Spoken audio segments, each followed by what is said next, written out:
Perkenalkan, nama saya Setiorini dari SD Negeri Kambang-Sari, Kecamatan Alian, Kabupaten Kebumen.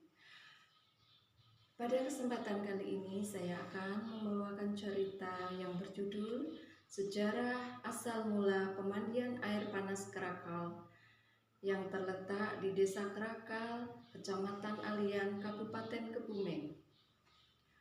Konon dahulu kala beratus-ratus tahun yang lalu ada salah satu kerabat keraton Surakarta yang bernama Kiai Agung Sabdoguno menderita penyakit kulit yang berkepanjangan dan sulit untuk diobati. Hingga akhirnya pada suatu saat beliau bermimpi melihat ada sebuah sumur kecil di suatu tempat berada di tengah hutan jati, di mana air sumur itu bisa menyembuhkan penyakit kulitnya. Berdasarkan mimpi tersebut, maka berangkatlah Ki Agung Sabdoguno ke tempat yang dimaksud seperti dalam mimpinya itu.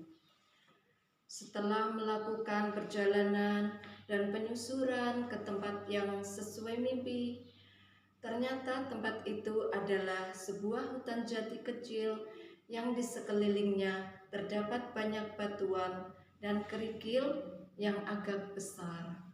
Kerikil besar tersebut adalah bekas gunung berapi dan memang benar di tengahnya ada sebuah sumur kecil yang airnya berasa asin. Setelah rutin mandi di sumur itu dan beliau membuat pertapaan untuk tinggal cukup lama, ternyata penyakit kulitnya berangsur bisa sembuh. Kemudian setelah sembuh dari penyakit kulitnya, beliau memberikan nama pada tempat itu untuk memudahkan mengingat tempat itu dengan menamainya Desa Krakal yang diambil dari kata krakal yang berarti kerikil yang agak besar. Dan nama Krakal itu juga dipakai sebagai nama desa dari mulai terbentuknya Kelurahan Desa Krakal dengan lurah pertamanya adalah Karyadrana. Dan sampai sekarang nama itu menjadi nama dari Desa Krakal. Sementara keberadaan atau lokasi pemandian air panas Krakal berada di Dukuh Kalisinan. Entah kebetulan atau tidak, sampai sekarang sumur-sumur yang terletak searah dan berada di sekitar pemandian air panas Krakal tersebut memang airnya agak asin, terutama ketika musim kemarau. Hingga akhirnya Kiai Agung Sabdoguno meninggal dan dimakamkan di sebuah bukit, yaitu di Gunung Sanggar. Gunung tersebut berada di sebelah selatan dari pemandian air panas Krakal. Makam Kiai Agung Sabdoguno sampai sekarang masih ada di dekat Krakal. Sejak saat itulah sumur pemandian air panas Krakal dikunjungi banyak orang dan diyakini bisa menyembuhkan berbagai macam penyakit kulit. Karena melekatnya unsur kejawen dan magis di masyarakat, bahkan pada bulan-bulan tertentu seperti Ruah dan Suro, banyak pengunjung pemandian air panas Krakal dari Solo yang datang untuk berziarah ke makam keramat Ki Sabdoguno.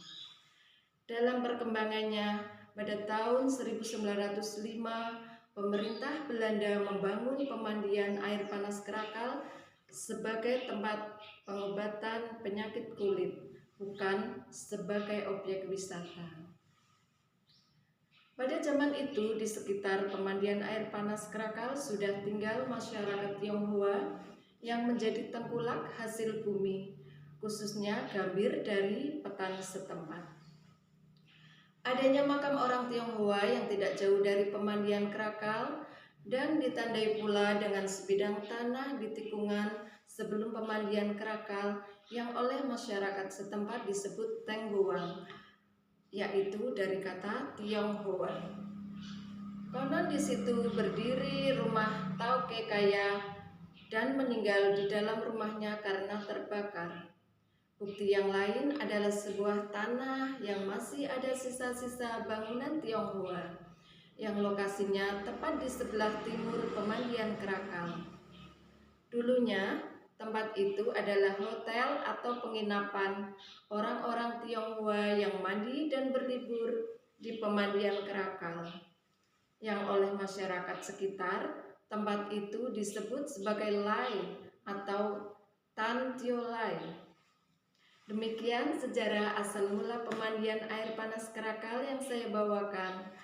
Atas kurang lebihnya saya mohon maaf yang setulus-tulusnya. Wassalamualaikum warahmatullahi wabarakatuh.